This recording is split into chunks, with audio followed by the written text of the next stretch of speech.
আপনারা অনেকেই প্রশ্ন করেন কোয়েল পাখির আমি কি খাবার দেই? নিজের হাতে তৈরি করা খাবার দেই না কোনো কোম্পানির খাবার দেই? কোম্পানির খাবার দিলে কোন কোম্পানির খাবার দিই? এটা আপনাদের অনেকেরই প্রশ্ন। সেই প্রশ্ন থেকে আপনি হয়তো সার্চ করতেছিলেন যে কোয়েল পাখির জন্য কোন খাবারটা বেস্ট হয়? কোয়েল পাখির খাবার কি? কোন কোম্পানির খাবার ভালো? সেই অনুযায়ী হচ্ছে আমার ভিডিওটা আপনার সামনে গিয়ে এসেছে। আপনি আমার ভিডিওটা দেখতেছেন। যদি আপনি আমার ভিডিওটা এই অবধি দেখে থাকেন তাহলে আপনার হয়তো কিছু একটা জানার আগ্রহ আছে। তাই আপনাকে অনুরোধ করব ভিডিওটা ১ম থেকে শেষ অবধি দেখার জন্য। কোয়েল পাখির খাবারের ক্ষেত্রে হচ্ছে কোম্পানির খাবার সবথেকে বেটার। হাতে তৈরি করলে খাবারের দাম একটু কম হয়, কিন্তু মানেও কমে যায়। হাতে তৈরি করা খাবারের দাম যেমন কম ঠিক তেমনিভাবে মানে কমে যায়, গুণে কমে যায়। বিষয়টা হচ্ছে কি আপনার প্রোডাকশন লাগবে ৮০% এর উপরে। ৮০% এর নিচে প্রোডাকশন আসলে আপনি পুষাইতে পারবেন না। এখন যদি আপনি হাতে তৈরি করা খাবার দেন সেখানে প্রোডাকশন আসবে ৬০% থেকে ৭০%, ৮০% প্রোডাকশনে উঠাই যাবে না। বাট যদি আপনি কোম্পানির খাবারটা খাওয়ান সেখানে আপনার ৮০% থেকে ৯০% পর্যন্ত প্রোডাকশন আসবে। তো এখন আপনি কোন কোম্পানির খাবার খাওয়াইতেছি? মানে আপনার প্রশ্ন হবে আপনি কোন কোম্পানির খাওয়াইতেছেন? আমি হচ্ছে নারিশ কোম্পানির খাবার খাওয়াইতেছি। নারিশের কোয়েল ফিডটা হচ্ছে পরীক্ষিত। যারা কোয়েল পাখি পালন করে তারা সবাই মানে বেশিরভাগ মানুষ হচ্ছে নারিশের কোয়েল ফিডটা খাওয়ায়।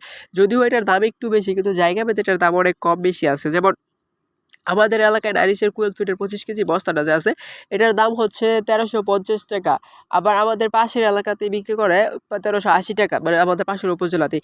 আবার আমাদের আরেকটু দূরের একটা উপজেলা আছে, তো সেই উপজেলায় বিক্রি করেন ডিরেক্ট ৳১৩০০।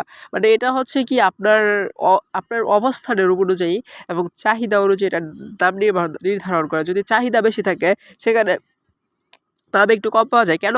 যে বাংলাদেশে তো চাহিদা বেশি হলে দামও বেশি না। এটার বিষয়টা হচ্ছে কি চাহিদা বেশি হলে এটার আনা হয় বেশি, বিক্রি হয় বেশি।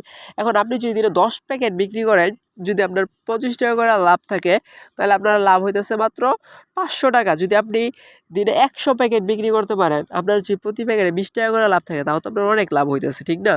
৳২,০০০ লাভ হইতেছে। তো এখানে হচ্ছে বিষয়টা হচ্ছে বিক্রির উপর নির্ভর করে। যেখানে বিক্রি বেশি সেখানে দাম কম, যেখানে বিক্রি কম সেখানে দাম বেশি।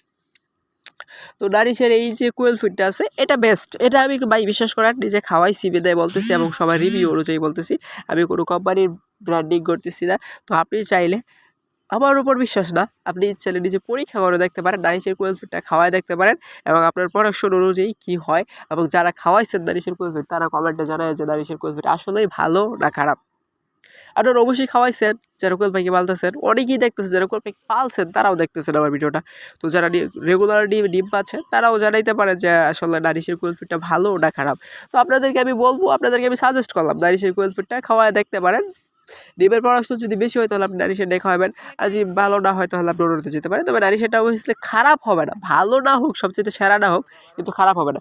সেরা আমি গ্যারান্টি দেবো কেন? কারণ আমি তো এই কোম্পানির অ্যাম্বাসেডর না বা এই ব্র্যান্ডার না।